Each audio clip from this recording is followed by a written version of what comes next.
What's going on, guys? Today, we're going to do something a little bit different. I've had people reach out to me about my MazTech gaming channel and how I make my thumbnails. Now, I'm not going to claim to be the master of thumbnails or anything like that, but I figured with as many people asking me as they have in the 2 short months that I've been doing YouTube, I think it would be beneficial if I went ahead and showed people what I'm doing. So if you look here on my screen, I have GIMP 2.0 up. The reason why I use it is I think it's better than Photoshop for one. 2, it's free, 100% free, and I'll leave the link in the description below. One thing that I think about whenever I'm doing a thumbnail is how it's going to impact the viewer. Does it stand out? How do I stand out from a sea of the same video from different people? So let's just get started here and just figure out a way we can make this pop. Okay, so you can take a screenshot of pretty much anything you want to take. In this case, we're working on a Let's Play Watch Dogs 2 series for our gaming channel. And what we do at that point is we go into the video, we find a couple different shots, and we want to put it together.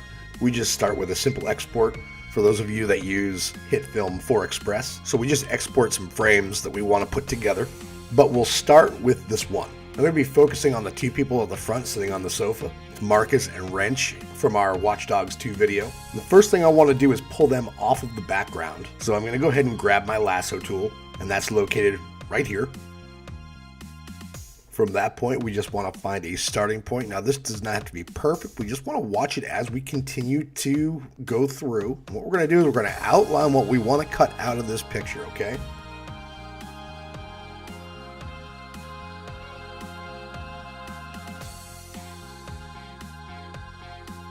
Now also, if you want, you can go down here and you're just going to zoom in so you can see exactly where you're going, especially in those tighter areas that are rounded off. On top of that, you can hover back over any spot that you've already plotted. And when you hover over that, they'll turn yellow and you can actually move that point closer or further away from the line you're trying to cut out. And I'll show you right here. So we need to outline the entire area we want to copy or cut out. And I'll speed this up so you don't have to watch the whole thing.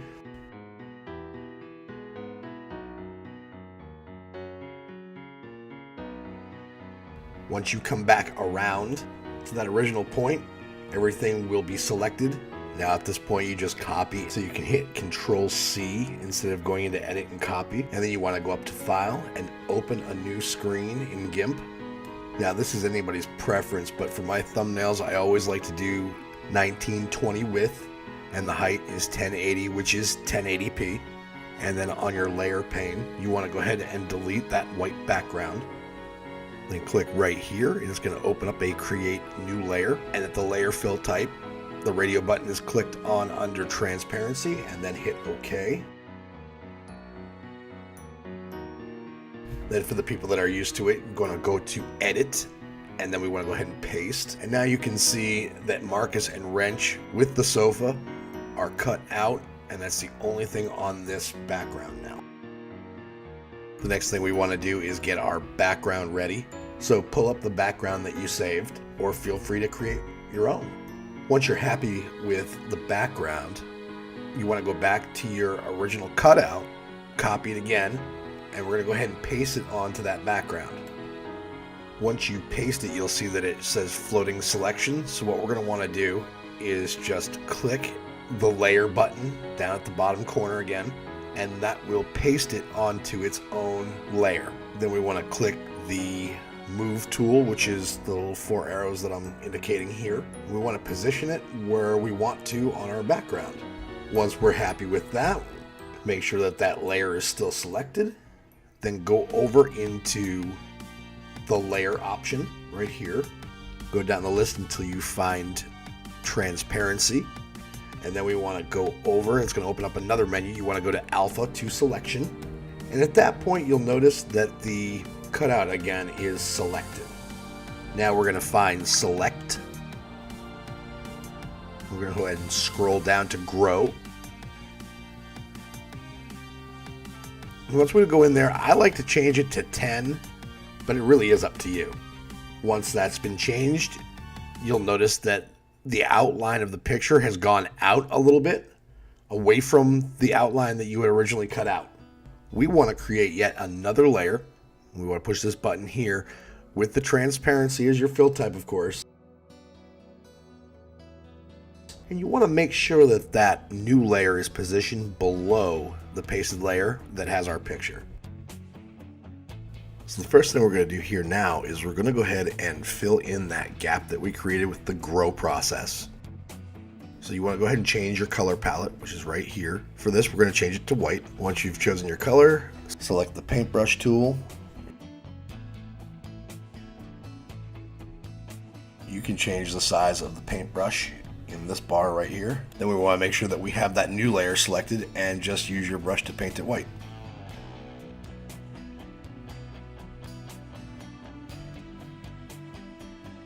Okay, now what we want to do is we want to go over to our pasted layer. We want to right click on it, go ahead and select merge down. Now that's going to put your picture and your white outline together permanently. Now what we're going to do is we're going to go back to the select tool. Again, select grow. And this time we're going to change our number to 3.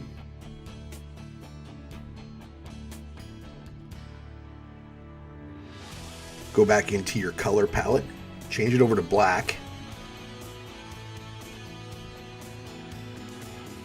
We're going to go over and create another layer. Remember, we're going to drag that layer below our picture that we're working on. Go ahead and paint right back over that picture again.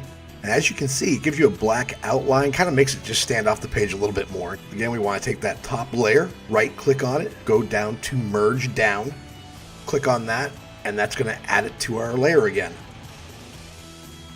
Okay, now let's open another layer. We're going to work on our text portion now. Make sure that that new layer is highlighted. And then in our toolbox, we're going to go over to the text tool, find an area on the picture, click and drag, and just create a text box. Right here is where you change the size of the font, and right here is where you change the color of your text. The first thing we want to do is go up and change our font to whatever we want, and then choose the size of your font. Now we want to add our text, highlight it, below the color is your alignment settings, and then adjust the size accordingly. And now let's go ahead and change the color. Or it's a darker background, I like to use a white base, but the choice is yours. And then to make it really stand out, we want to just repeat the process we did with our photo. So we want to go up to layers, go down to transparency, and then we want to go to alpha 2 selection, back up to select, we want to go down to grow, and for this we'll just stick with 3 again. Again, make sure you have a layer below the text. Choose your color. We're going to use red for this. Grab your paint tool and just paint over the text like you did with the picture before. Okay, now we want to do what we did before, and we want to go ahead up here, go to merge down. That way your overlay and your text stays the same. Go back and select your move tool. And we want to position the text to where we want it on the thumbnail. In order to get rid of that grow outline, you need to go up to select and choose none. Okay, now we want to open another layer. Let's go over to our shape tool, and for this we're going to draw a rectangle around the text. Let's go over to our paint can, and we're just going to change the color to black for this.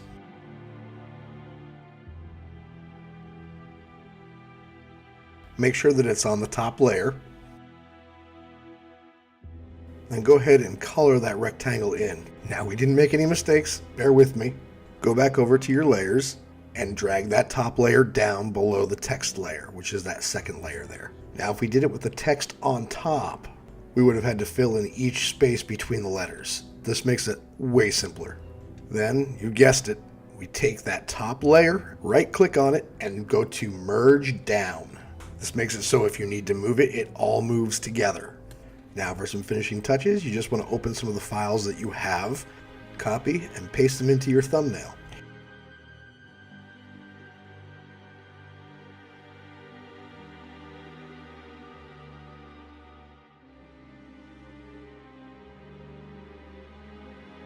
Hit the layer button so your pasted object has its own layer. Then position the object to where you would like it on the thumbnail.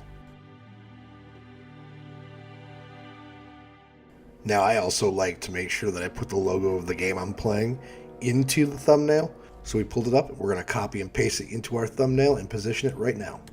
You'll also notice that there is a white Watch Dogs website logo behind our white Watch Dogs 2 logo. So what we're going to do is we're going to add a black rectangle just to offset it. And we're going to do what we did before. We're going to take a layer, we're going to put it at the top, draw a rectangle,